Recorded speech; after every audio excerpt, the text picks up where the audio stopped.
tardes. Vamos a dar inicio a este webinar que tiene por título Orientaciones para enfrentar la desregulación emocional y conductual en el sistema escolar.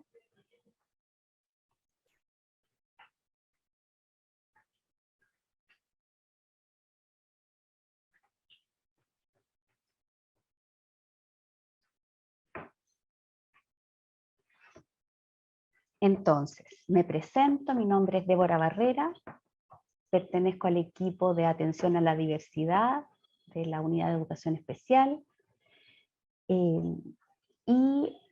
nos encontramos acá junto a Carolina Rodríguez, que es la jefa de gabinete de la División de Educación General, que nos va a saludar posteriormente. También está Eliot Gárate, que es psicólogo y que está invitado a contar su experiencia en relación a estas temáticas. Y también está Soledad González, que es psicóloga y es parte de nuestro equipo. Le voy a pedir entonces ahora a Carolina Rodríguez que pueda saludar a todos ustedes que han estado tan interesados en participar de este webinar, de este tema que nos tiene tan preocupados, ¿verdad? Adelante, Carolina. Muchas gracias, Débora. Primero que todo, agradecerles por estar acá, por el interés. Qué bonito ver a tantas personas conectadas. Vi que había saludos desde Ñuble, Arica, Illapel, Alto Hospicio, alcancé a leer ahí, La Serena, Copiapó, Cerro Navia. Me parece maravilloso poder estar en este inicio y poder saludarlos a todos. Como decía Débora, yo soy Carolina Rodríguez, soy profesora básica. Hoy estoy como jefa de gabinete de Daniela Heroles, quien es la jefa de división de la División de Educación General. Y a nombre de ella es que hoy vengo a transmitirles este saludo y esta bienvenida a este webinar. Primero contarles que en el marco de la política de reactivación, Seamos Comunidad, el eje de convivencia, bienestar y salud mental ha sido una de las prioridades, y como división y como ministerio hemos articulado diversas acciones que nos permitan promover y también generar espacios de prevención en salud mental en las comunidades educativas, en todos sus actores, pero por supuesto con principal foco en los y las estudiantes. Reconocemos no solamente la importancia de la temática y de abordar estos procesos con seriedad y con mucha sistematicidad, también no como acciones aisladas, pero también la importancia de hacerlo de manera contextualizada, entendiendo que las necesidades de una comunidad o de otra no son las mismas. El trabajo que está realizando hoy día la unidad de atención a la diversidad, que se encuentra dentro del área estratégica de la división, que se llama Aprendizaje para el siglo XXI, en conjunto con el equipo de la Quinta Región, que elaboran estas orientaciones que nos permiten, como para protocolos, que nos permitan dar respuestas a situaciones de desregulación emocional y conductual de estudiantes. Claramente son una herramienta que nos viene a insumar, que nos viene a, yo creo que no solamente a dar estrategias y quizás algunas respuestas, que todos hemos tenido esas preguntas y esas inquietudes como profesores, sino que también a poner un tema sobre la mesa que quizás no hemos atendido en su totalidad. Sabemos qué pasa, quienes hemos trabajado en establecimientos educacionales, entendemos la dificultad de enfrentar esas situaciones muchas veces, sabemos también que no siempre tenemos toda la preparación que quisiéramos para hacerlo de la mejor manera, pero reconocer que existe no necesariamente nos habilita y nos capacita para poder enfrentarlo con todo lo que requiere, con todas las herramientas que necesitamos. Entonces, nada más que agradecerles por estar acá, invitarlos a que participen de esta instancia y de tantas otras instancias que como ministerio estamos tratando de impulsar para tematizar y priorizar el trabajo de convivencia y salud mental en las comunidades, y también poder compartir entre ustedes. Muchas veces los espacios de reflexión sirven para compartir prácticas y para poder efectivamente posicionar temas y iniciarlos. Así que yo siempre digo, los espacios muchas veces los que más nos sirven son aquellos que nos dejan llenos de preguntas, inquietudes y motivaciones más que respuestas tan acabadas y tan cerradas. Así que eso, muchas gracias, un saludo afectuoso desde la División de Educación General y espero que sea un espacio de provecho para ustedes. Soledad González ahora de nuestro equipo nos va a contextualizar la temática para que ya vayamos entrando en el tema que nos convoca. Buenas tardes a todos y a todas. Muy agradada de estar con tanta gente que está interesada en el tema, un tema que nos parece muy importante en estos momentos de trabajar. Yo quería partir desde el contexto en que nos encontramos, un contexto en que ha estado cruzado por un lado en nuestro país por una crisis social y por la pandemia a nivel mundial, ¿cierto? Y la pandemia no solo ha afectado la salud física de las personas, sino que también ha afectado gravemente la salud mental y el bienestar de muchísimas, de millones de personas. Y particularmente esto se ha dado más fuertemente en mujeres, en niños, en jóvenes, en personas que tenían condiciones de salud mental preexistentes, en los trabajadores de la salud, así también como en personas que viven en condiciones o que tienen previamente habían tenido algunas condiciones de vulnerabilidad.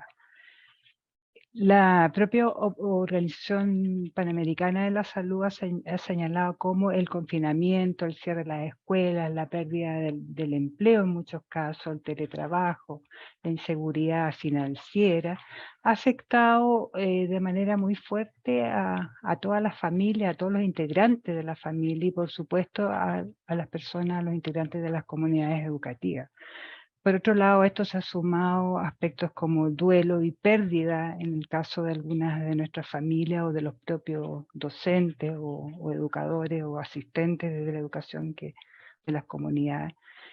Y esto nos ha afectado a todos enormemente. Si bien el miedo, la preocupación, el estrés son respuestas normales en momentos en los que nos enfrentamos a incertidumbre, a lo desconocido, situaciones de cambio o crisis, nosotros vamos generando habitualmente como ciertos comportamientos adaptativos para poder ir enfrentando estas situaciones. Sin embargo, este contexto pandémico ha agravado o ha puesto de manifiesto, como señala la OPS, una pandemia que en el caso de la región de las Américas está bastante oculta y que es la salud mental. Y esta pandemia ha impactado de manera importante en incrementar estos factores de riesgo de salud mental, de afección de la salud mental. Entonces, eso ha implicado y se señala como importante de abordar de otra manera, de abordar en primer lugar la salud mental y de manera mucho más sistémica, mucho más integral, no solo desde una inversión, sino cambiando el foco donde la salud mental no solo debe alojarse o estar en los centros de salud, sino que las estrategias deben ser mucho más integrales en cuanto a la promoción, a la prevención y al abordaje desde los diferentes actores, donde las comunidades educativas son un actor muy, pero muy importante.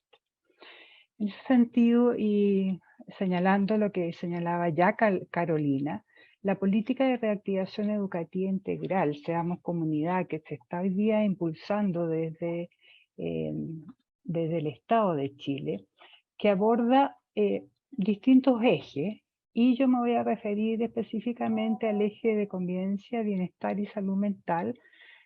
Señala tres estrategias, pero particularmente la Estrategia Nacional de Salud Mental es una estrategia que está de promoción dirigida a toda la comunidad educativa. con acciones focalizadas y atención especializada en base a lo que ya existe a la red territorial de apoyo, con una articulación intersectorial y donde está funcionando una mesa de salud en la que participan no solo el Mineduc a través de la Subsecretaría de Educación y la Subsecretaría de Educación Parvularia, sino también el MinSal, la Subsecretaría de la Niñez o Exename y Habilidades para la Vida a través de la JUNAED.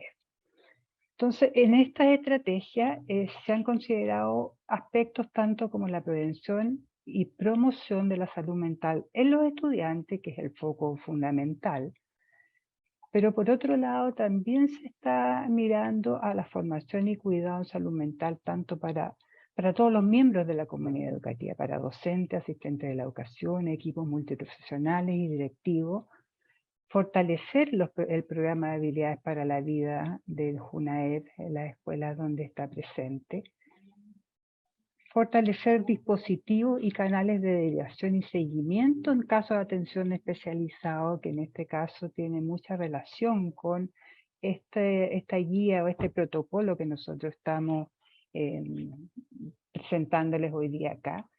Y por otro lado, fortalecer acciones e iniciativas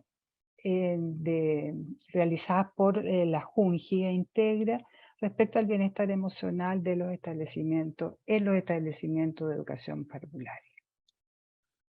Cuando hablamos de una crisis emocional y conductual, poco nos referimos a una tormenta emocional. La propia OMS señala que una tormenta emocional significa que experimentamos pensamientos, sentimientos muy intensos y difíciles, que son tan fuertes que parecen una poderosa tormenta y pueden llegar a dominarte fácilmente. Y de eso vamos a hablar hoy día en la presentación de esta guía.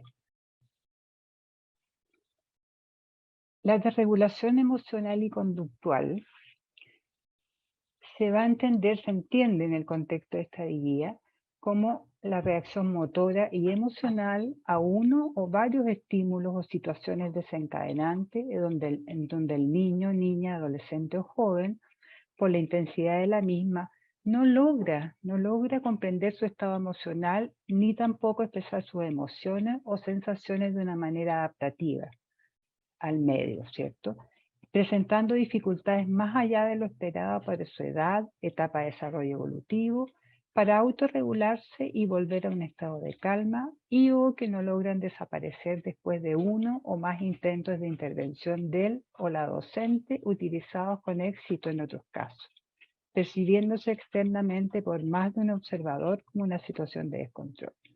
Si ustedes ven, aquí hay distintos aspectos. Por un lado, una reacción motora y emocional que el sujeto que la vive no logra comprenderla, ni manejarla, ni expresarla de una manera en que no sea disruptiva en el contexto, en el medio, en el entorno donde está, ¿cierto? Que le presentan dificultades para volver a esta estabilidad, a este estado de calma. Y desde la mirada externa son percibidas como situaciones de descontrol y que no son las habituales o las más comúnmente a las que estamos acostumbrados niños de determinados jóvenes de determinada edad, ¿cierto? Porque todos podemos en algún momento vivir alguna de estas tormentas emocionales por diferentes situaciones, ¿cierto? Pero en el caso de la DEC es una situación donde el estudiante en este caso no logra controlar esa situación. ¿Qué es lo que es importante apuntar y que después se va a profundizar más adelante de acuerdo a la experiencia que nos va a plantear Elliot y lo que Débora nos va a contar de la guía o del protocolo? Y que tenemos que tener en cuenta y no olvidar que la desregulación emocional y conductual se puede dar en distintos grados. O sea, pueden haber diferentes niveles en que esta se presente, no siempre es igual para todos. No es un diagnóstico, puede obedecer a distintas causas. O sea, no porque un niño, por ejemplo, tenga autismo, va a presentar desregulaciones emocionales y todos los estudiantes con autismo tienen que tenerla o no. Y otro que no lo tenga, sino que es una situación que se puede presentar por distintas causas. Y una de esas causas pueden ser las condiciones del entorno.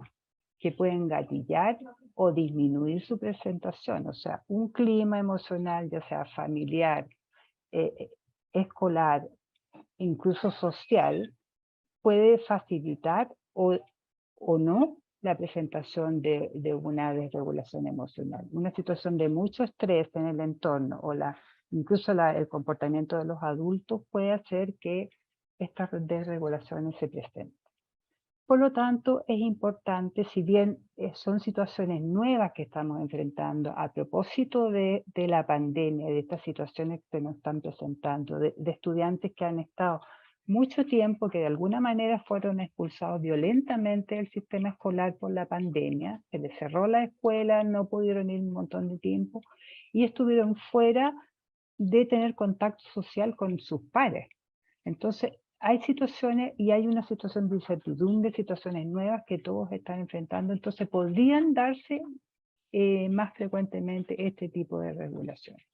Por lo tanto, es importante que vayamos reconociendo las señales previas, anticipándonos a esta situación y para poder prevenir respecto a las mismas. Por otro lado, es importante el enfrentamiento de estas situaciones, tanto la formación que nosotros dentro de la comunidad educativa podamos ir generando, que es una situación que no podemos abordar solo, sino que debe ser un trabajo en equipo, colaborativo. Tiene que ver también con la organización de espacios que podamos hacer y determinar en el entorno escolar. Y también teniendo en cuenta la participación de la familia, de los estudiantes. Otro aspecto importante que también se va a referir más adelante a las personas que van a hablar es la importancia de la generación de redes, tanto a nivel de la familia como con el contexto de salud, de la articulación con las redes de salud u otras que nos van a apoyar en estos procesos. Y otro aspecto importante tiene que ver con la propia visión del equipo directivo, del establecimiento educacional desde su proyecto educativo respecto a la inclusión y cómo podemos ir abordando estos aspectos que se van presentando en nuestros estudiantes y que obedecen a las condiciones que hoy día estamos viviendo también. Si pensamos también en nuestra sociedad, cada día vemos situaciones de violencia, de que una persona le topa con el auto a otra y reaccionamos mal. Esto está pasando muy fuertemente también en las escuelas, ¿cierto?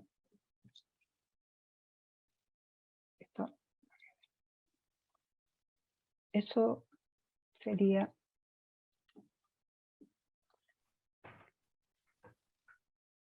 Ok, muchas gracias, Soledad.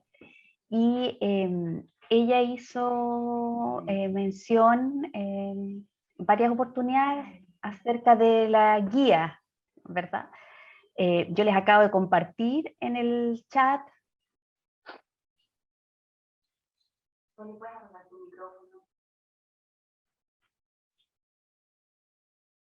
Sí, se nos estaba acoplando ahí el sonido.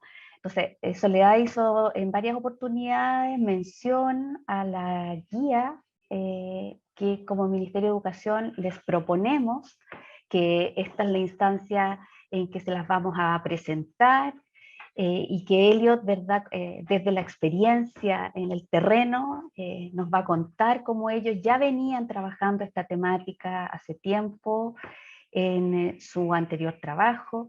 Entonces,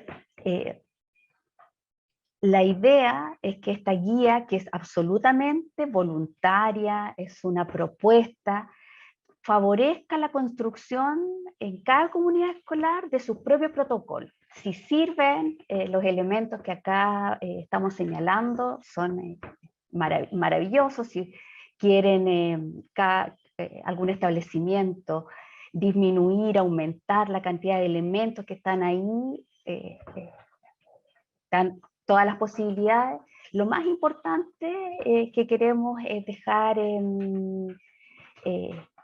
como muy instalado es la necesidad de que en cada comunidad se hable de este tema, se converse, se puedan generar estos protocolos que son tan necesarios, ¿verdad? Para ordenar, para tener una visión común de cómo enfrentar esta problemática.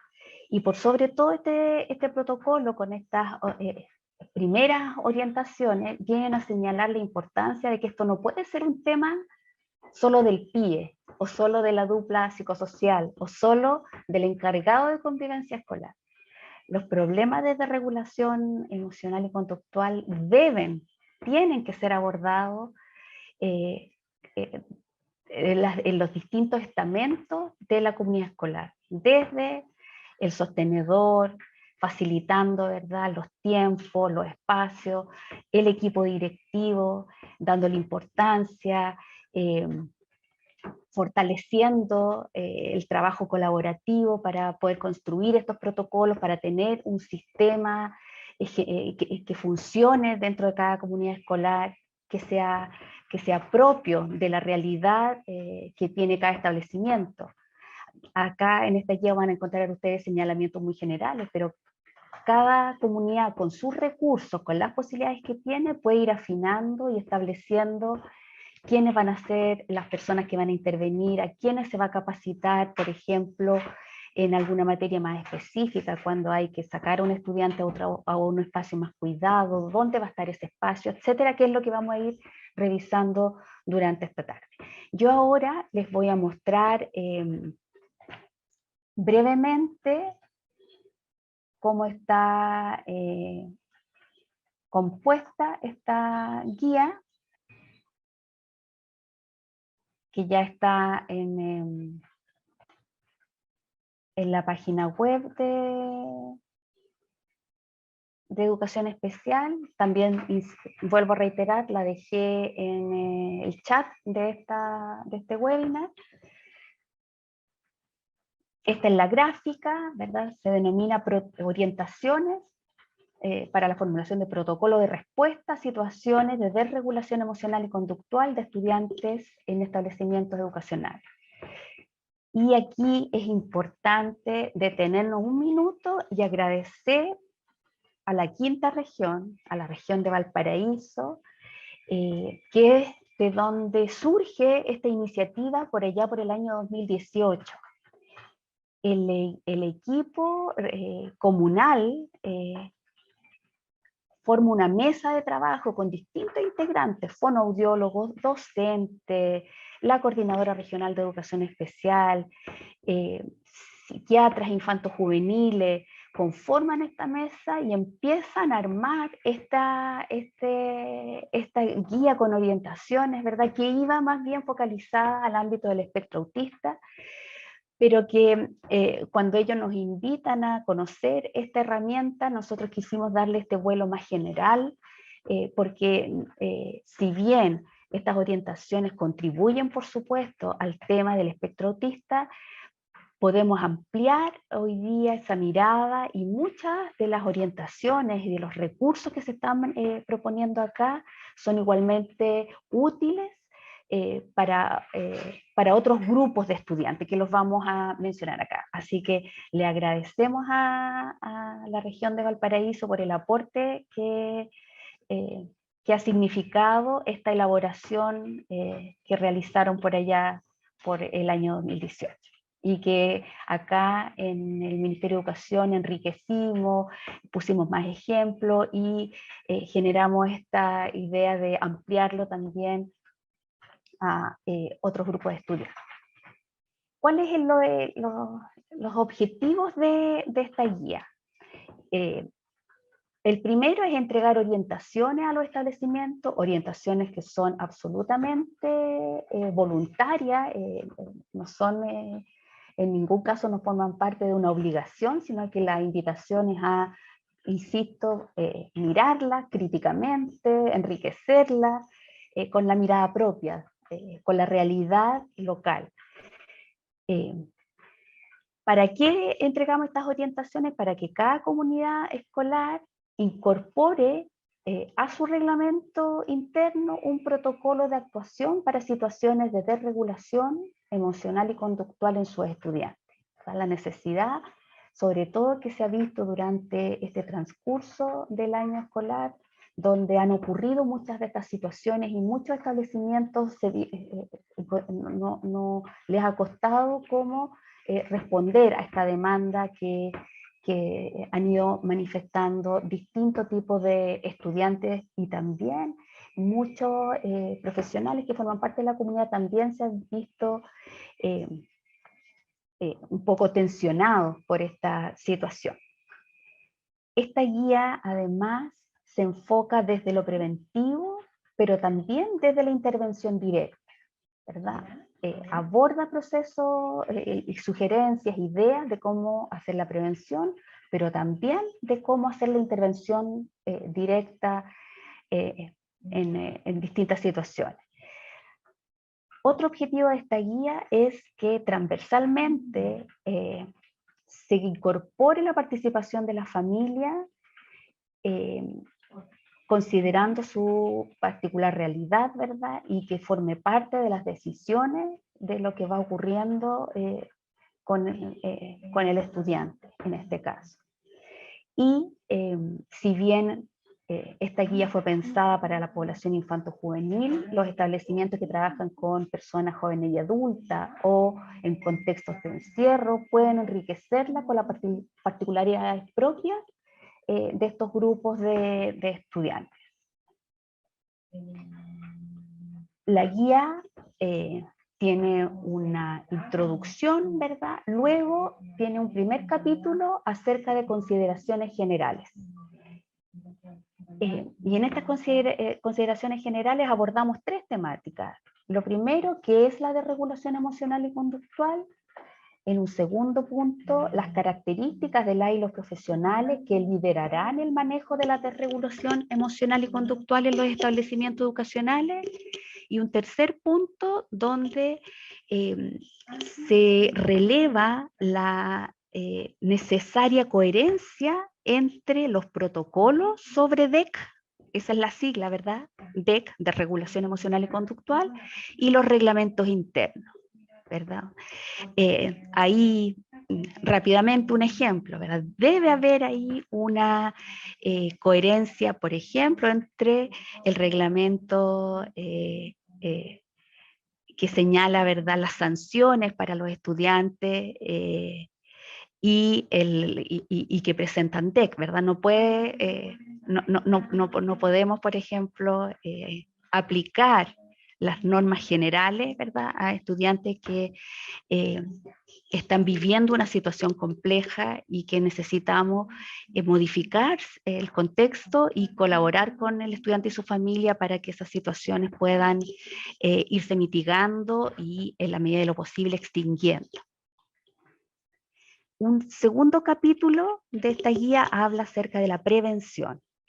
Lo primero ahí es conocer a los estudiantes y algunos ejemplos de grupos de estudiantes que pudiesen estar presentando estas DEC, ¿verdad? O ser más susceptibles a las DEC.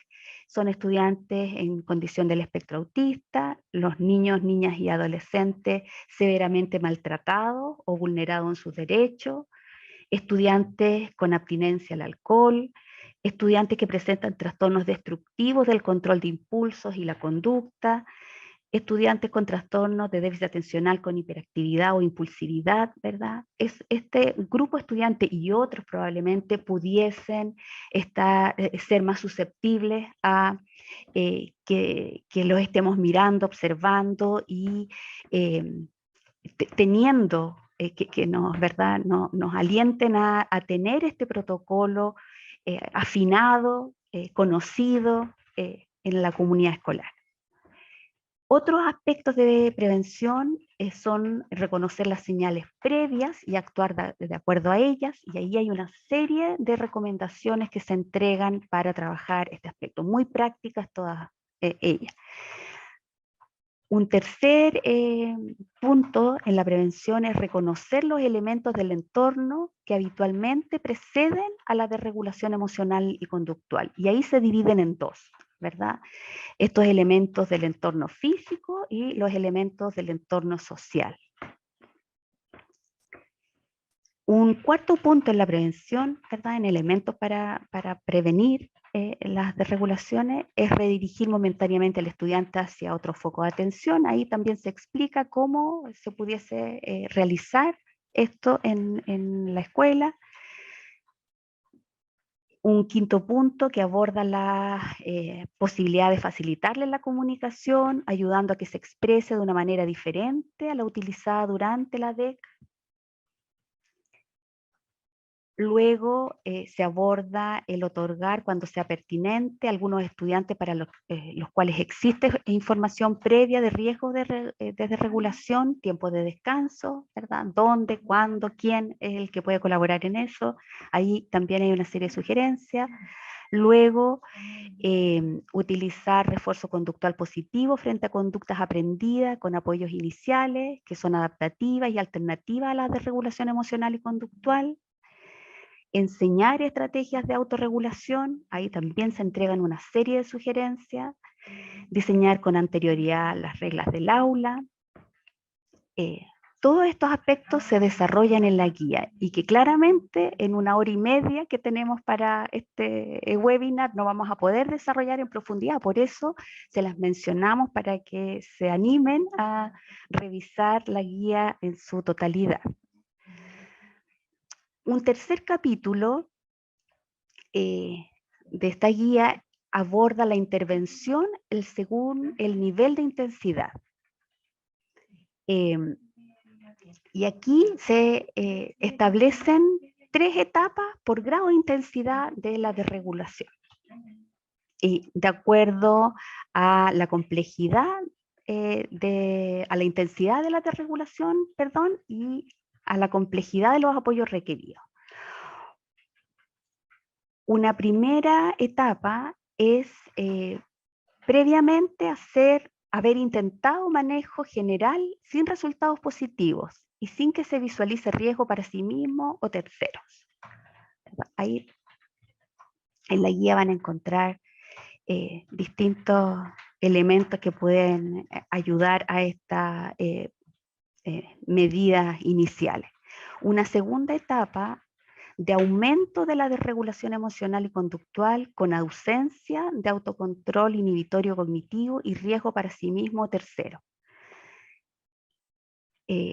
Acá se van a desarrollar ejemplos de acciones generales adaptables conforme a edad y características del estudiante para esta etapa, características requeridas del ambiente en etapa 2 de regulación emocional y conductual, características requeridas a cargo del personal a cargo en esta etapa 2 y 3 de las D. Y también información a la familia o apoderado para la etapa 2 y 3. Y una tercera etapa que esperamos no tengamos que llegar a ocupar, ¿verdad? Que tiene que ver cuando el descontrol y los riesgos para sí mismo o tercero implican la necesidad de contener físicamente al estudiante. Aquí Elliot se va a referir más extensamente probablemente, pero reiterar que en la contención física siempre va a requerir de que los profesionales que la aplican deben estar formados, deben estar capacitados para realizarla, ¿sí? Y se debe dejar reservada solo para aquellas situaciones en que se señala acá, ¿verdad? Cuando hay riesgo para sí mismo o para terceros que están presentes. Y hay un cuarto capítulo en la guía donde se aborda la intervención en la reparación posterior a una crisis de DEC en el ámbito educativo, ¿verdad? ¿Cómo se puede, algunos ejemplos, ideas de cómo se puede iniciar este proceso de reparación? Esa es la guía, es una guía muy cortita, tiene alrededor de 25 páginas, que intenta ser muy práctica, entregar recomendaciones en un lenguaje común, ¿verdad? Sin irnos a conceptos desde la psicología muy complejos, si están explicados, ¿verdad? En una jerga más fácil. para que pueda ser trabajada, ¿verdad?, en los distintos contextos escolares. Ahora lo voy a dejar con Elliot, lo voy a presentar. A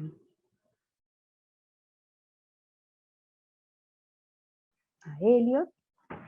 Él es psicólogo, magíster en Psicología del Desarrollo y Educación, con experiencia como encargado de convivencia escolar en la Escuela Ejército Libertador de la Corporación Municipal de Puente Alto. En la actualidad se desempeña como coordinador comunal de convivencia escolar del Departamento de Educación Municipal de Quilicura, ¿ya? Y lo que nos va a contar hoy tiene que ver con esta experiencia, cómo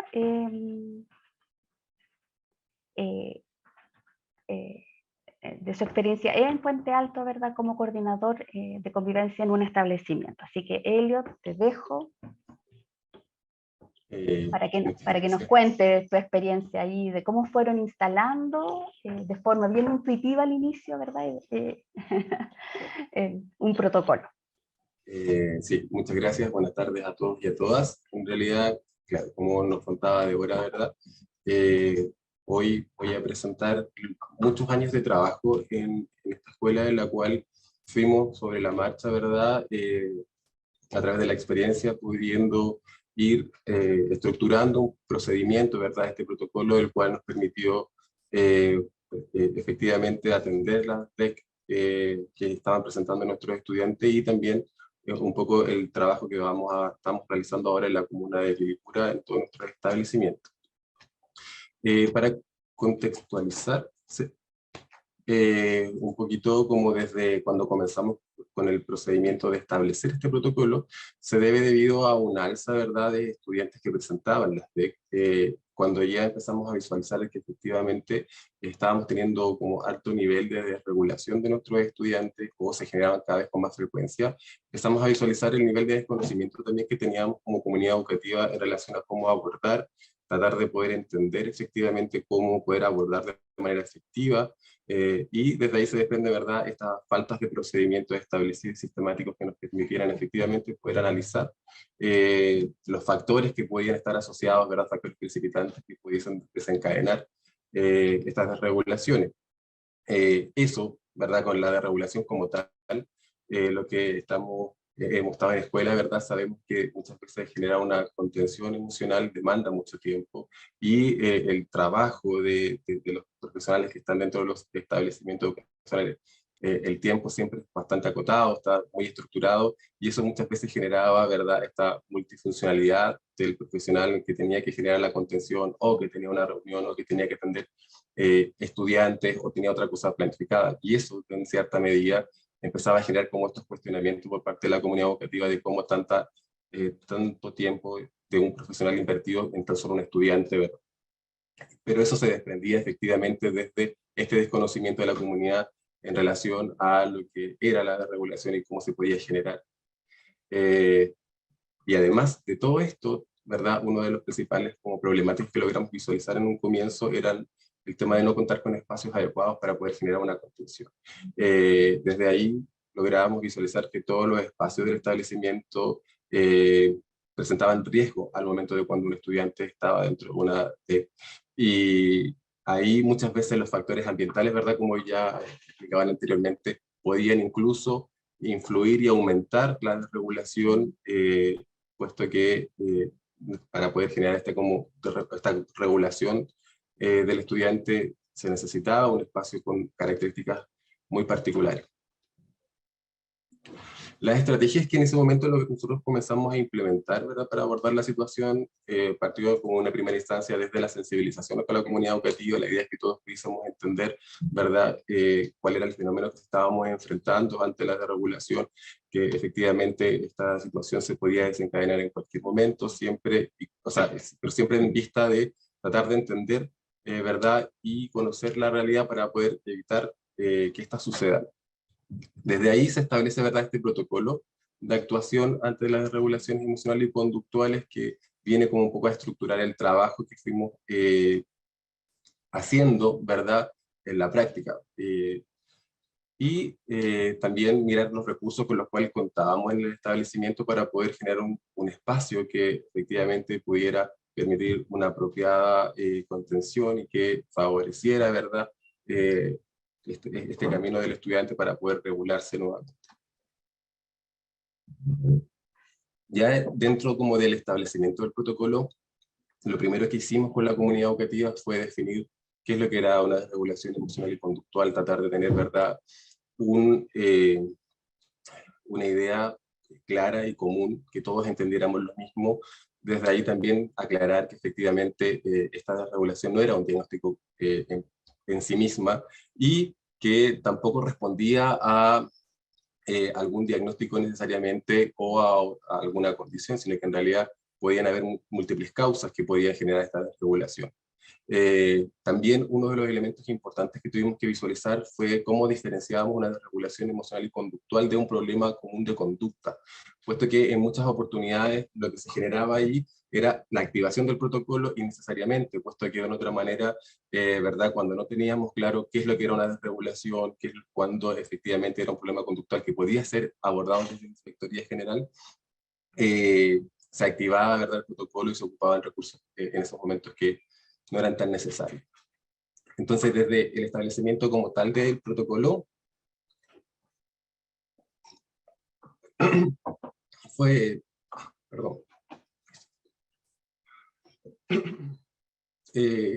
súper importante poder establecer roles de cada agente educativo y saber cuándo debía actuar, porque en realidad cuando nosotros lográbamos articular, ¿verdad?, el trabajo de todos los profesionales que iban a intervenir y qué es lo que tenía que hacer cada uno, podíamos actuar de manera más efectiva y a tiempo, y así eso facilitaba la intervención y además evitaba que la crisis pudiese avanzar, ¿verdad?, como lo planteaban anteriormente, de nivel.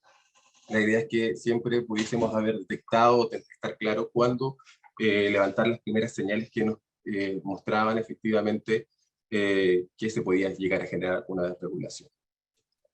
Y un tema que fue súper importante también para nosotros, que tiene que ver con las consideraciones éticas en relación a la contención física.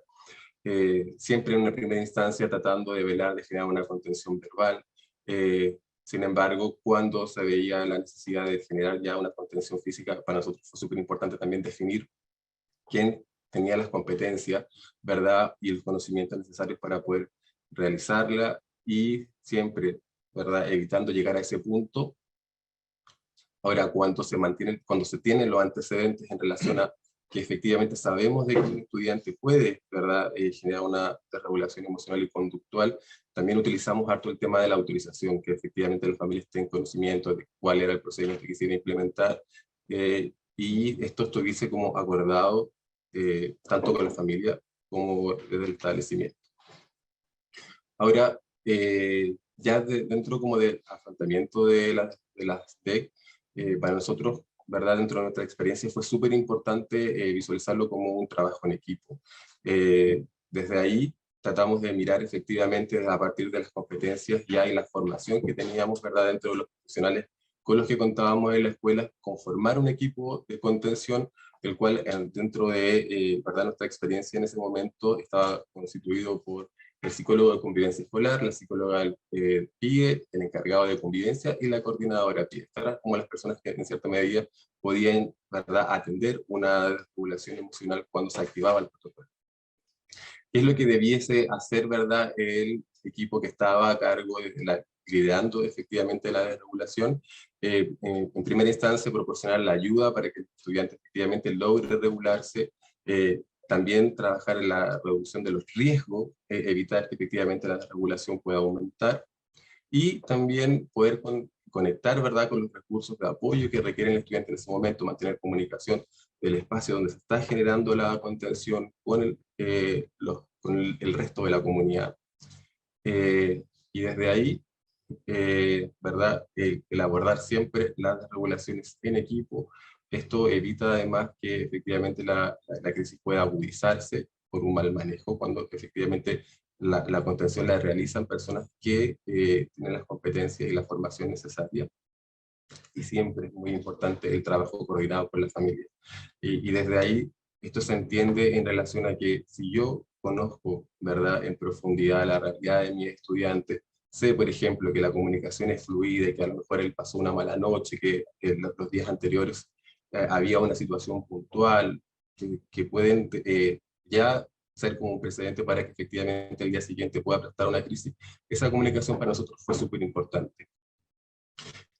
Ya desde el hecho de compartir, ¿verdad?, esta responsabilidad de hacer un trabajo en equipo, también permite, ¿verdad?, que esta carga emocional de afrontamiento ante la regulación sea compartida, puesto que efectivamente realizar una contención emocional conlleva mucha carga para las personas que la lideran. Un elemento para nosotros que también fue muy, muy importante, que tiene que ver con que el tema de abordaje de las regulaciones no es un tema tan solo que pueda estar asociado a los equipos PIE o principalmente o al equipo de convivencia, sino que en realidad esto tiene que ser una visión como una tarea de escuela. En realidad tiene que ser efectivamente una visión en la cual toda la comunidad educativa trabaje, ¿verdad?, y tenga la convicción de que debemos apoyar al estudiante y compartir responsabilidades, puesto que muchas veces, por lo que nosotros logramos ir visualizando, en un comienzo se puede incluso como sobrecargar a un equipo.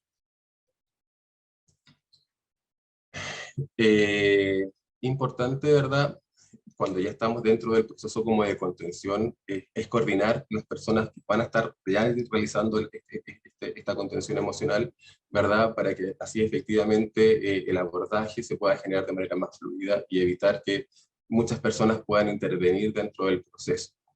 Entonces, cuando el equipo se coordina, ¿verdad?, normalmente uno lidera la contención y el resto sirve de intermediario entre donde se está generando el espacio de contención y la comunicación con el resto de la escuela, en el caso que haya, por ejemplo, llamar al apoderado o solicitar algún otro apoyo. Contar con la cantidad de información, como les decía, del estudiante puede ayudar mucho en el manejo mismo de la desregulación, saber cuáles son sus gustos, sus intereses, si es que cuenta con algún tratamiento, alguna dificultad en el contexto familiar. Eso permite también, de una otra manera, intentar o acompañar al estudiante, ¿verdad?, a que pueda dirigir su foco, o saber efectivamente qué puede haber desencadenado la desregulación. Y posterior a la crisis, es muy importante que, al menos desde nuestra experiencia, ¿verdad?, generar una reunión de equipo de contención, las personas que, ¿verdad?, lideraron la regulación, la contención de la desregulación, con la familia y con los funcionarios que estaban, ¿verdad?, ya bien sea asistentes de la educación o docentes que estaban con el estudiante al momento de generar la crisis. Esto también nos permite visualizar, ¿verdad?, elementos importantes que pueden haber gatillado o desencadenado la desregulación, y eso también a nosotros nos sirvió mucho como insumo para efectivamente poder entender la situación y tomar medidas en un futuro para evitar de que vuelvan a suceder. Dentro como del establecimiento del protocolo, uno de los elementos clave fue la convicción del equipo de gestión en relación a lo importante que era este trabajo, lo importante que era dedicarle tiempo efectivo, ¿verdad?, a la construcción de este protocolo y al tiempo y el trabajo que iban a dedicar los profesionales que efectivamente iban a llevar estas contenciones emocionales. Desde ahí, ¿verdad?, se desprende como el valor y el respeto a la diversidad con la cual se plantaba, ¿verdad?, este equipo de gestión, el cual también yo creo que uno de los factores importantes, ¿verdad?, tenía que ver con que estaba compuesto por equipos multidisciplinarios. En ese momento estaba no tan solo docentes, sino que además trabajadores sociales, educadores diferenciales, psicólogos, ¿verdad?, componen este equipo de gestión, en el cual tiene una visión, ¿verdad?, mucho más amplia, ya tanto desde la formación como desde las estrategias que pueden implementar para abordar la situación. Ya es como esta visión del valor y el respeto a la diversidad, cómo se baja efectivamente en el PI, ¿verdad?, y también en sus reglamentos. Para nosotros fue súper importante hacer este trabajo en relación a lo que era el manual de evaluación, por ejemplo. Efectivamente, cuando un estudiante presenta una desregulación emocional y conductual, que no pierda, por ejemplo, el trabajo pedagógico, que efectivamente se resguarde, que desde ahí de una otra manera existan elementos que permitan el apoyo, ¿verdad?, de los estudiantes cuando están presentando esta regulación, y además dentro de nuestro manual de convivencia, que efectivamente cómo vamos a abordar disciplinariamente una desregulación emocional, tendremos que aplicar, ¿verdad?, las mismas medidas disciplinarias que una situación conductual común que pasa en la escuela. Esa fue una discusión también ardua que generamos, ¿verdad? Y cómo finalmente llegábamos a implementar las medidas que efectivamente pudiesen dar mayor resultado de entendimiento para el estudiante, ¿verdad? Que estaba en una crisis para situaciones futuras, y desde ahí se desprende mucho más, ¿verdad?, estrategia de la línea formativa más que desde lo punitivo. Y, ¿verdad?, como en esta misma línea de la importancia, desde el equipo de gestión, de esta convicción del equipo de gestión, tiene que ver también con la formación y la capacitación, ¿verdad?, de los profesionales y de la comunidad educativa. Cómo efectivamente este equipo de gestión puede establecer, ¿cierto?, capacitaciones constantes y promover, ¿verdad?, el perfeccionamiento de los profesionales, cómo incorpora estos elementos dentro de su plan de mejoramiento educativo. Y organizar, ¿verdad?, los tiempos y los espacios. Sabemos que en las escuelas en general el tiempo es bastante como acotado, siempre estamos corriendo. Sin embargo, cuando el equipo de gestión tiene la convicción de que atender estas necesidades es importante, los espacios se generan, ¿verdad?, los tiempos, y así la sensibilización y el trabajo con la comunidad educativa no son estos aislados, sino que en realidad se pueden enmarcar, ¿verdad?, de un plan de trabajo en el cual, no sé, en nuestro caso podía contemplarse dentro del plan, por ejemplo, de inclusión, en lo cual teníamos acciones contempladas cada cierto tiempo que apuntaran, ¿verdad?, a la sensibilización, tanto con estudiantes, con apoderados y funcionarios en esta materia. Ya después como desde la instauración del protocolo, uno de los beneficios importantes que nos trae el protocolo tiene que ver con que ya no estábamos trabajando a ciegas, sino que efectivamente ya después de la implementación del protocolo logramos comprender mucho más las situaciones que generaban las desregulaciones, ¿verdad? También nos permitió entender cómo actuar de manera preventiva y disminuir la frecuencia. Y en esta línea, ¿cierto? Fue súper importante reconocer los elementos del entorno que podían desencadenar, cómo yo en cierta medida era capaz de visualizar el espacio, ¿verdad?, o la interacción con los adultos dentro de la comunidad educativa, con los estudiantes, con los compañeros, podía ser un factor que podía desencadenar una regulación, y conocer la importancia también del clima escolar al momento de evitar que se desencadene porque de otra manera logramos, no sé, por ejemplo, ya con el tiempo visualizábamos, sabíamos que el momento, por ejemplo, que habían actos donde habían mucha aglomeración de gente o ruido, podía ser mucho más frecuente que se presentara una desregulación emocional. O cuando efectivamente nosotros cambiábamos rutina sin previo aviso, también eran situaciones en las cuales efectivamente se podían generar muchas más desregulaciones y que eran situaciones que eran completamente evitables. Por lo tanto, el poder entender, ¿verdad?, cómo yo trabajo desde la prevención, claramente las cantidades de regulaciones disminuyeron considerablemente. Desde ahí, ¿verdad?, la necesidad y lo importante de anticipar, ¿verdad?, y prevenir estas situaciones, generando redes. Uno de los elementos también que para nosotros fue súper importante fue cómo, desde el conocimiento con los estudiantes que presentaban desregulaciones, ¿verdad?, saber, en este caso, por ejemplo, con qué adulto dentro del establecimiento mantenía mayor vínculo. Cuando tú visualizabas o detectabas ciertos signos, ¿verdad?, en el estudiante que podía llegar a generar una desregulación mucho más grave, ¿verdad?, cuando conversabas con la persona que tenía un vínculo mucho más cercano, eso podía efectivamente ayudarlo a que cambie de foco y que la desregulación no avanzara a otros niveles más graves.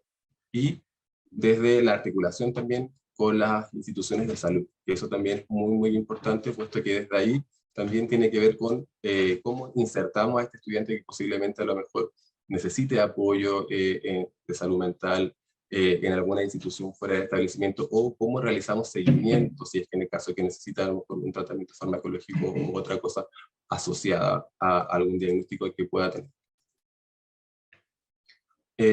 Y por último, ¿verdad?, en relación a los beneficios, uno de los elementos también importantes tiene que ver con que cuando nosotros abordamos de manera adecuada una desregulación emocional y conductual, ¿verdad?, podemos evitar de que los estudiantes estigmaticen a sus compañeros. Eso desde nuestra perspectiva, desde cuando empezamos a implementar este protocolo, la relación estudiante y compañero fue mejorando. También el protocolo nos ayudó mucho a reducir la incertidumbre de la comunidad educativa, ya que efectivamente no tan solo los estudiantes sabían qué es lo que iba a ocurrir cuando se generaba una desregulación, ¿verdad? O los docentes o los asistentes de la educación, sino que también las familias sabían que cuando se generaba una desregulación en algún momento, cómo la escuela iba a actuar frente a esa situación. Y en ese punto, también para nosotros fue súper significativo desde la experiencia darle tranquilidad a las familias nuestros estudiantes que presentan desregulaciones. De verdad que era súper difícil lograr transmitir como esa angustia que muchas veces tenían las mamás cuando dejaban a su hijo sabiendo si iban a trabajar, sabiendo de que se podía generar alguna desregulación. Cuando nosotros le mostramos efectivamente como establecimiento cómo vamos a actuar cuando eso pudiese ocurrir, le entrega medianamente tranquilidad. Y por último, el uso del protocolo ante situaciones emergentes actuales para todos los estudiantes. Ya de vuelta de la pandemia, este protocolo efectivamente, como ya estaba instaurado al menos dentro de nuestro establecimiento, nos permitió efectivamente atender otras necesidades que fueron surgiendo, ¿verdad?, después de este proceso de pandemia. Y ahí, claro, ya que el protocolo existiera, nos permitió, ¿verdad?, saber cómo actuar. Y uno de los elementos, yo creo que más importantes para nosotros como beneficios y logros que pudo haber tenido el tema de la implementación del protocolo tiene que ver con la permanencia, el progreso y el egreso de nuestros estudiantes, ya que era súper común para nosotros visualizar de que habían estudiantes que deambulaban por muchos colegios antes de llegar con nosotros. Incluso podría llegar a decir que en un caso tuvimos un estudiante que pasó por 5 escuelas en un semestre. Entonces, el que el establecimiento no contara con un procedimiento que efectivamente supiera cómo abordar la regulación y frente a la primera situación, se visualizaba desde lo que era el manual de convivencia y se aplicaba, ¿verdad?, de manera positiva, y lo que único que terminaba ocurriendo era que ese estudiante terminara saliera del colegio y empezara a deambular y no lograra establecer vínculos, ¿verdad?, de confianza, y eso con el tiempo lo único que provocaba era mayor distancia con el sistema educativo. Por último, elementos importantes que me gustaría poder transmitir en relación a lo que es el establecimiento de este protocolo ante las DEC, tiene que ver con la utilización de pautas de registro. Eso nos facilita efectivamente poder analizar posterior a la crisis y tratar de buscar ciertos factores comunes, horarios, días de la semana, asignaturas, no sé, momentos en los cuales se puede llegar a generar, ¿verdad?, esta regulación, y así poder entender efectivamente como en el contexto por qué y cuándo se puede generar para así evitarlo. Definir también lineamientos de acción según la etapa en la cual se encuentre la DEC, y era como les decía, cuando nosotros logramos visualizar o detectar ciertas señales, cuando estamos comenzando en un proceso de regulación, cómo vamos a actuar ahí, cómo vamos a actuar cuando la desregulación vaya aumentando, ¿verdad?, de nivel, para saber efectivamente también qué estrategias vamos a implementar en cada una de estas etapas. Otro elemento para nosotros importante tiene que ver con programar el ingreso de estudiantes que presentan antecedentes de regulación emocional y conductual con acciones anticipatorias.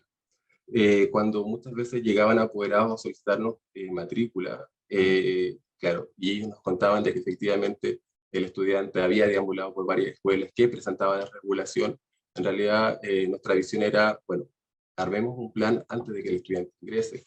En realidad la idea era evitar que el estudiante ingresara y se desregulara como le había ocurrido en otras escuelas, sino que cómo hacemos efectivamente para conocer a este estudiante, para que la idea es que cuando él ingresa a nuestro centro educativo ya conozca a alguien, ya tenga vínculo con alguien, y eso efectivamente nos permita abordar, ¿verdad?, la regulación y evitar que efectivamente pueda ser una regulación mucho más grave.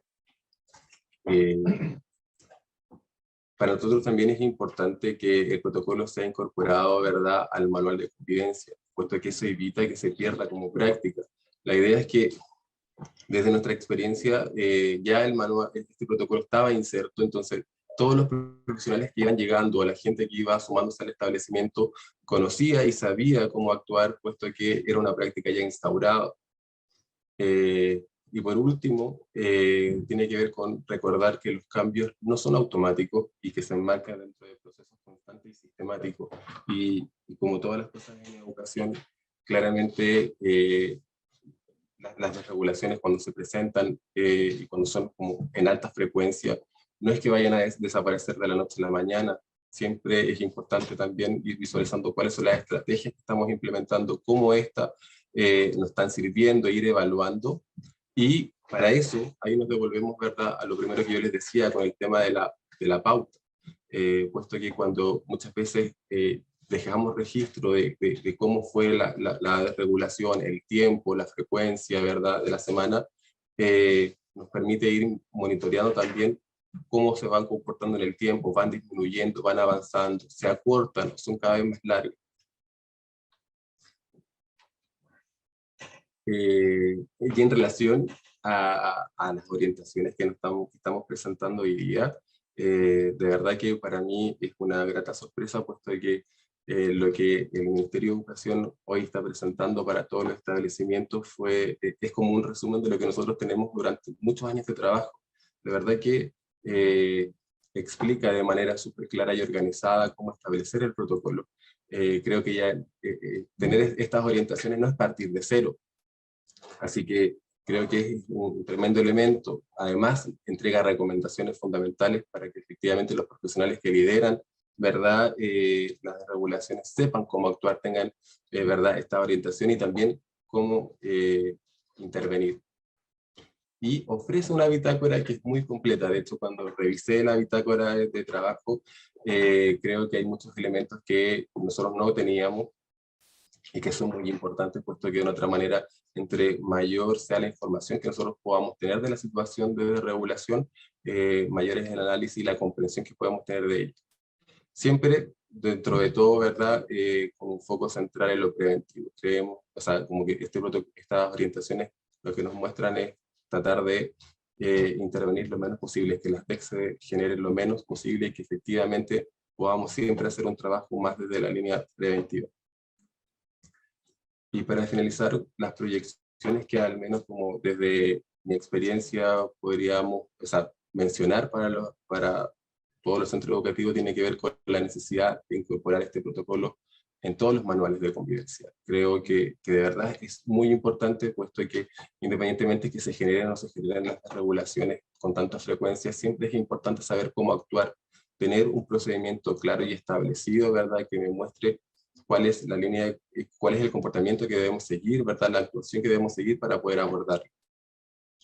Y contar con profesionales preparados y equipos, ¿verdad?, calificados para poder abordar. Incluso desde ahí también la importancia de la preparación, de invertir recursos en preparar los equipos dentro de los establecimientos. Ojalá que en algún momento podamos contar incluso con certificaciones para profesionales que puedan, ¿verdad?, generar contenciones seguras con conocimiento y manejo.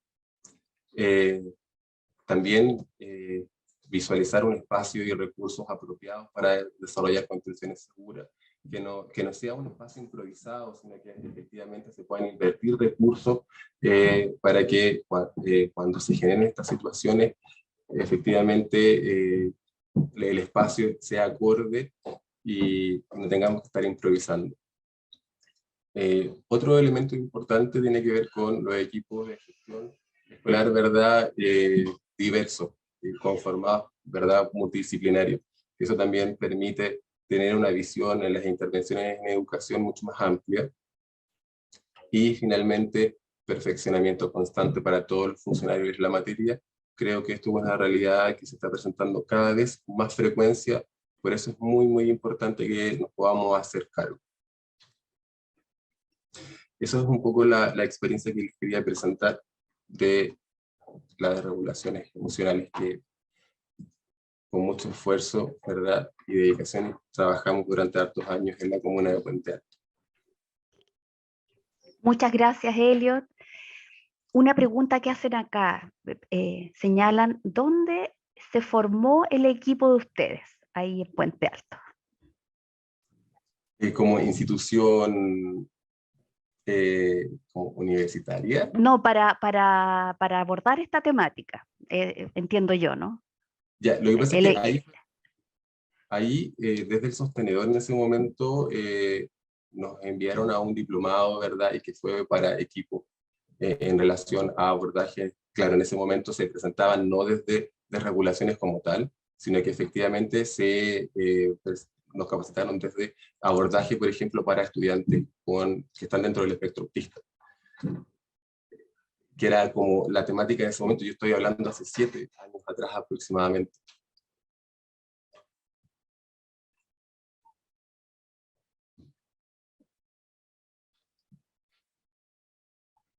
Hay otra persona que señala acá que las pautas de seguimiento de conducta les han funcionado muy bien y que además le anexaron un seguimiento de quienes tienen tratamiento farmacológico, que eso también les ha ayudado. Sí, es clave. De hecho, yo creo que una de las cosas que en general sirve mucho en educación es el conocimiento de nuestros estudiantes. Cuando efectivamente nosotros conocemos la realidad, podemos de una otra manera anticiparnos a comportamientos, vamos a detectar señales y el seguimiento no tan solo como dentro de la escuela, sino que con las redes de apoyo es muy importante.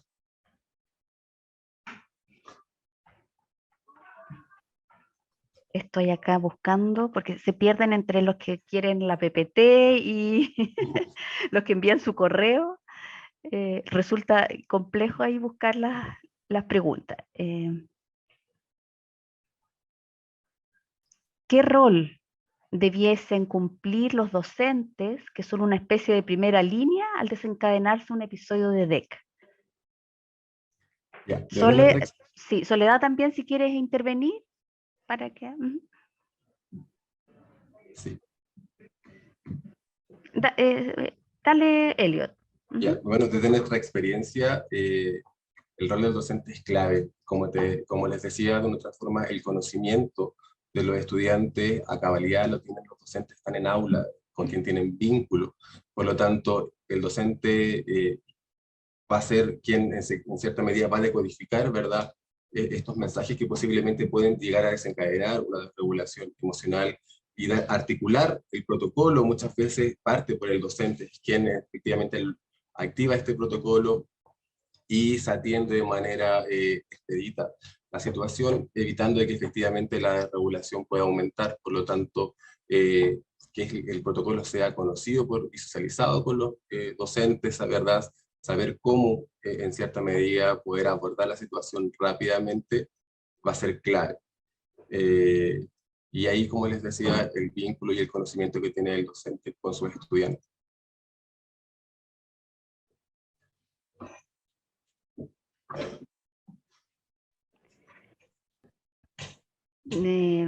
Sí, yo apuntaría para complementar un poco, como enfatizar en lo que señala Elliot respecto al conocimiento de los estudiantes y cómo es muy importante observar. O sea, el docente es quien más conoce a sus estudiantes y puede observar situaciones en que llega distinto, en que está más alterado, en que sucedió alguna situación que podría, digamos, generar una desregulación posible, la comunicación con la familia también. O sea, es fundamental el docente como primera línea. E incluso y conversar con los que están encargados del tema para ir generando estrategias comunes. O sea, esto tiene que ser un trabajo de equipo. Como les decía, el proceso de anticipación, o sea, claramente el docente que anticipa a sus estudiantes reduce la incertidumbre, ¿verdad?, y le da seguridad. Y desde la experiencia también, nuestros estudiantes, sus compañeros también muchas veces eran quienes detectaban ciertas situaciones y nos daban aviso. Entonces, de verdad que como en las salas o el patio, los compañeros, la interacción es clave, porque ellos finalmente son quienes articulan, ¿verdad?, y activan este protocolo para poder atenderlo de manera atingente. Hay una pregunta que se ha reiterado muchísimo que tiene que ver con cómo y dónde se hace la capacitación para el manejo de las DEC cuando requiere intervención física o un manejo más técnico. Yo sé, es una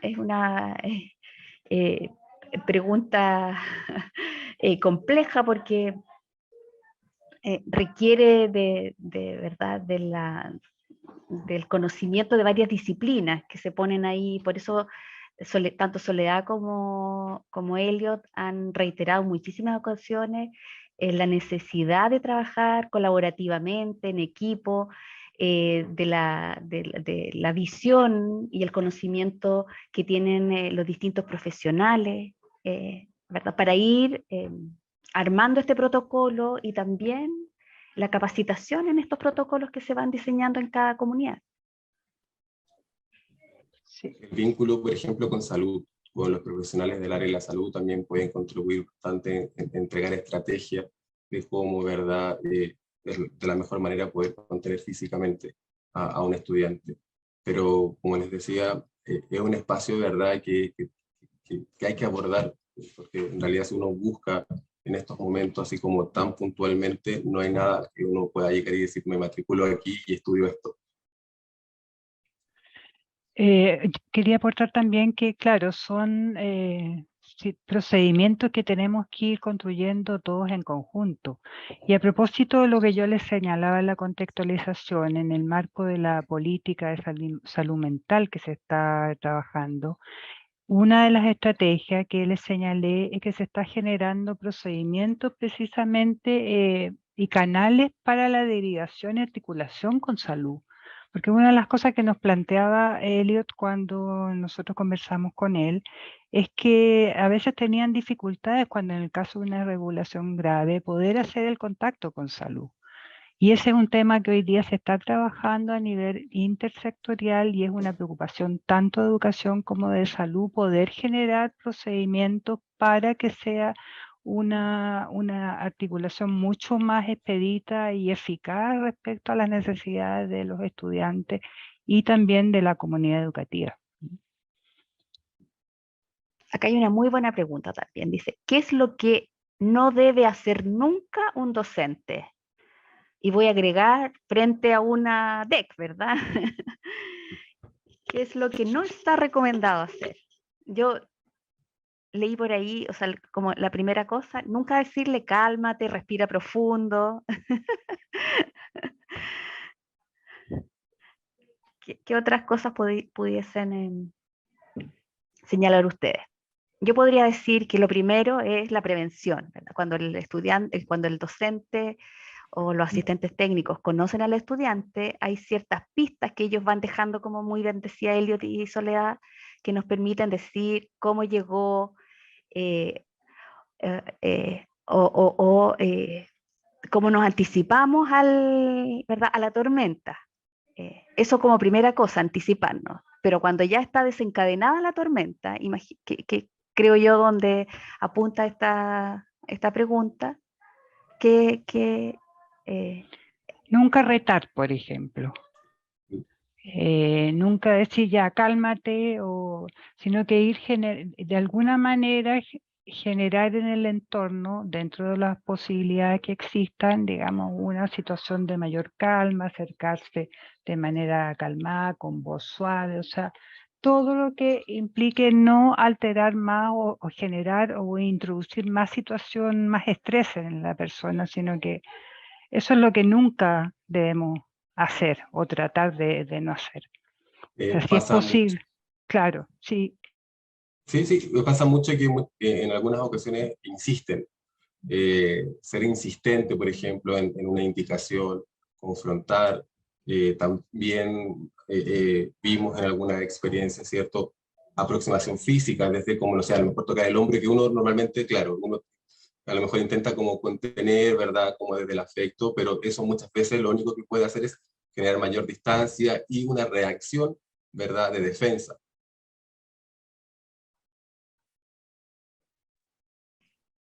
Vuelve a ser fundamental el conocimiento de los estudiantes, porque para un estudiante el acogerlo y tocarle el hombro puede ser muy positivo, pero para un estudiante a lo mejor con autismo, que es muy susceptible digamos, a lo sensorial, podría ser algo que lo altere muchísimo más.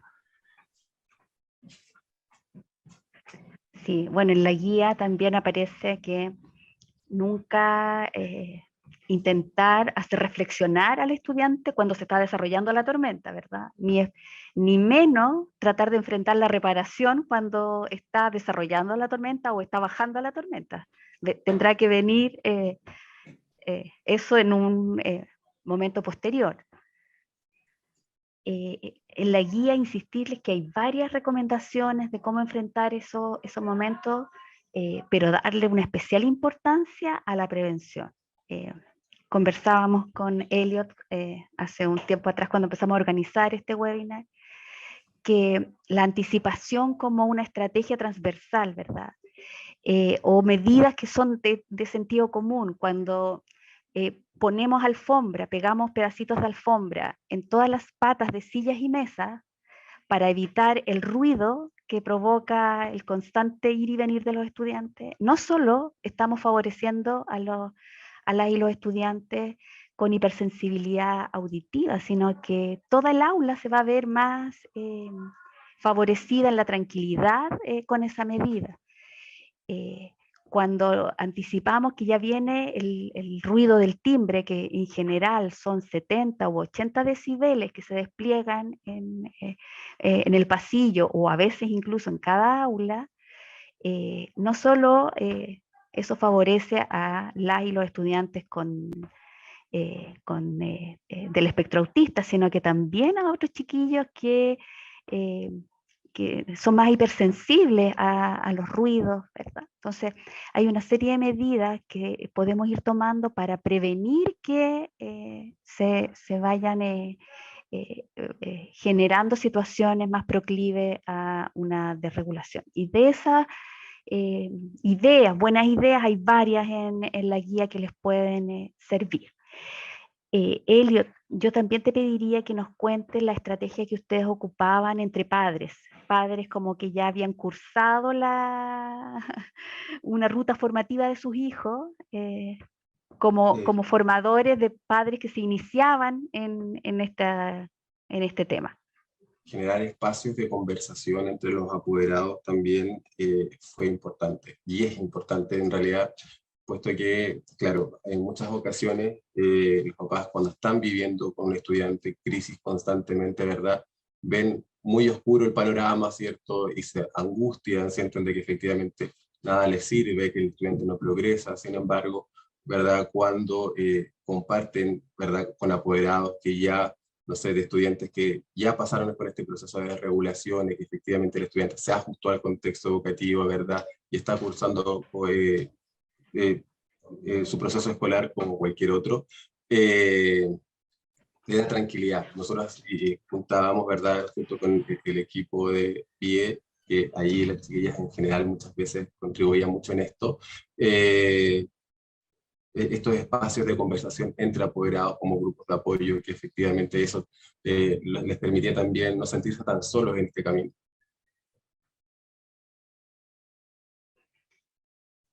Gracias. Preguntan acá, en la experiencia de ustedes, ¿quiénes han sido las o los profesionales a quienes se les asigna el rol de contención física en los establecimientos? Imagino yo, ¿verdad?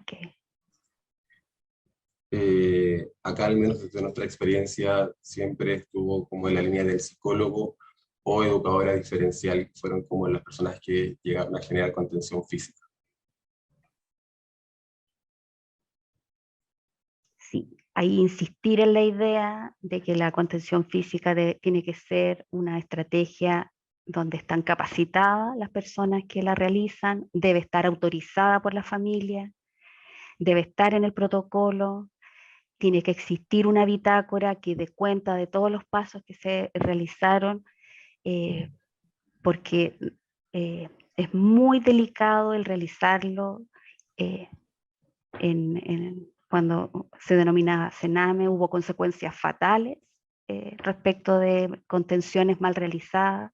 Eso no nos puede ocurrir en el contexto escolar, por tanto es muy delicado cuándo, con quién y cómo se aplica, ¿sí? Entonces, para que lo tomemos como una medida que es excepcionalísima y que tiene que cumplir con todas estas consideraciones, ¿verdad? De mucha responsabilidad con la que se asume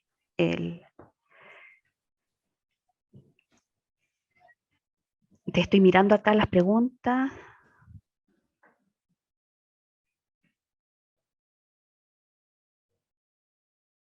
¿Qué pasa en regiones o comunas aisladas, donde no hay profesionales de la salud como psiquiatras, neurólogos, etcétera?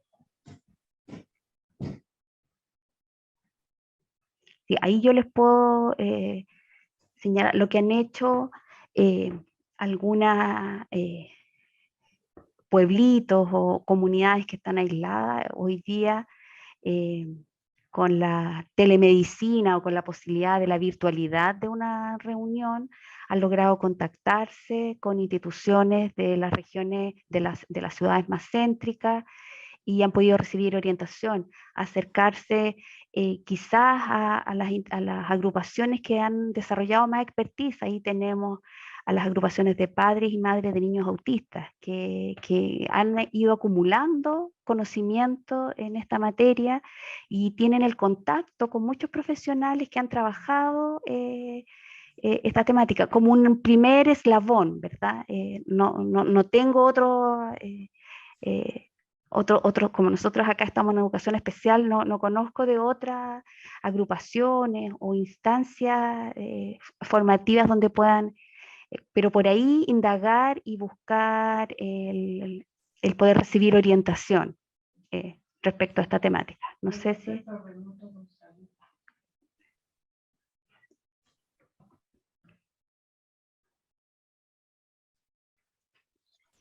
Yo quería leer una pregunta que está acá. Dice, dado que DEC no es un diagnóstico y no está asociado a otro diagnóstico en específico, ¿se puede esperar que cualquier estudiante pueda generar una DEC?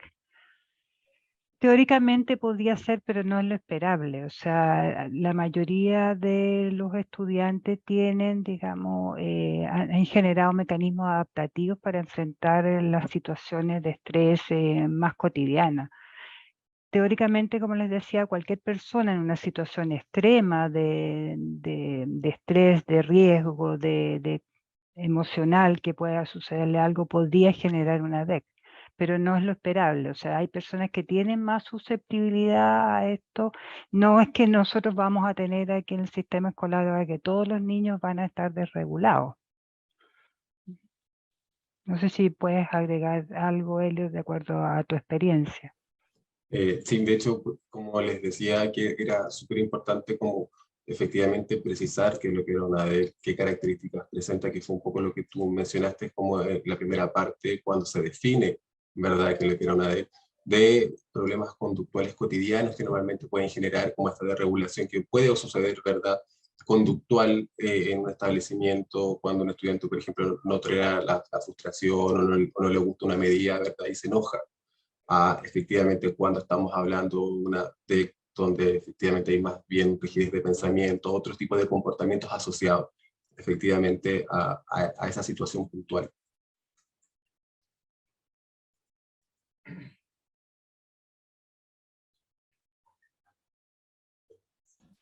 Se cumplió el tiempo. Les agradecemos a Elliot. Hay muchas preguntas ahí que quedan. Este es un primer webinar sobre esta temática. Esperamos que contribuya estas orientaciones iniciales, insistir en que es una posibilidad, es una sugerencia que hace el Ministerio de Educación. Lo importante es que la comunidad escolar reflexione respecto de qué es lo que tiene. Ya hay probablemente conocimientos acumulados, profesionales con ciertas experticias, recursos, ¿verdad? Ya, y reconocer qué es lo que ya tenemos y qué es lo que nos falta para poder asumir, afrontar esta temática en nuestro establecimiento y darse la tarea de preparar este protocolo con esta bitácora. Ahí hay una en la guía, se finaliza con una bitácora que se propone, la pueden mejorar ustedes, enriquecer, cambiar. Está ahí para el uso de la comunidad, de las distintas comunidades escolares.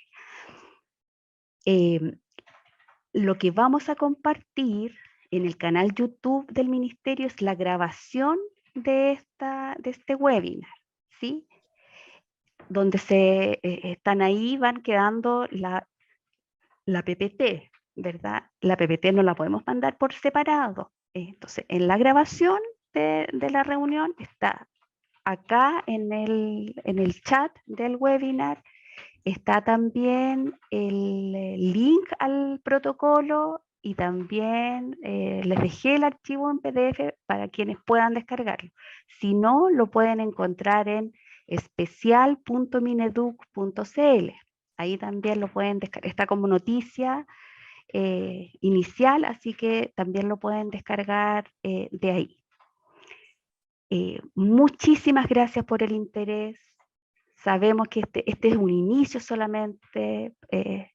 Lo más importante es lo que podemos hacer de aquí en adelante con esta información que cuentan ahora los establecimientos para que se pueda empezar a trabajar sobre esta temática. No sé si Elliot y Soledad quieren decir algo, despedirse.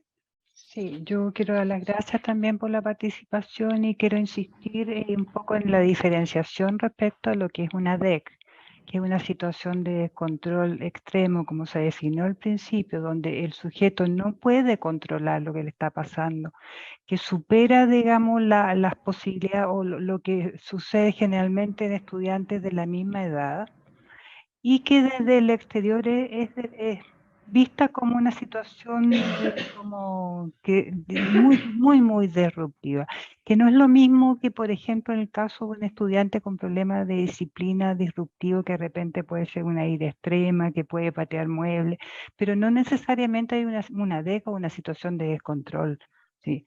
Entonces ahí yo creo que es importante ir diferenciando. Y por otro lado, a eso pueden recurrir, incluso en la web pueden encontrar material respecto a los primeros auxilios psicológicos frente a situaciones de crisis más generales, que no es lo mismo que la DEC propiamente tal.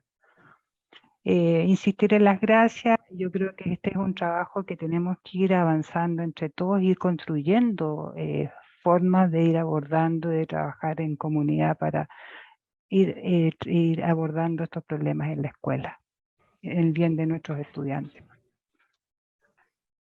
Yo quiero agradecer el espacio, la invitación. Para mí fue muy importante, de verdad, compartir esto. Creo que, de verdad, estas orientaciones vienen a insumar en un elemento que es muy necesario en la escuela. Lo vemos a diario, las regulaciones. Creo que de ahí también un poco lo que manifiesta toda la gente que hoy día asistió, ¿verdad? Es muy necesario y es importante poder, ¿verdad?, educar a la comunidad educativa, instaurar el tema, conversarlo con los equipos directivos y ojalá, como les decía, que pudiésemos contar con un protocolo en todos nuestros manuales de convivencia. Eso, muchas gracias. Que estén muy bien, muchas gracias por su presencia. Nos vemos en otra oportunidad. Agradecimientos a Sebastián Peña también por la interpretación.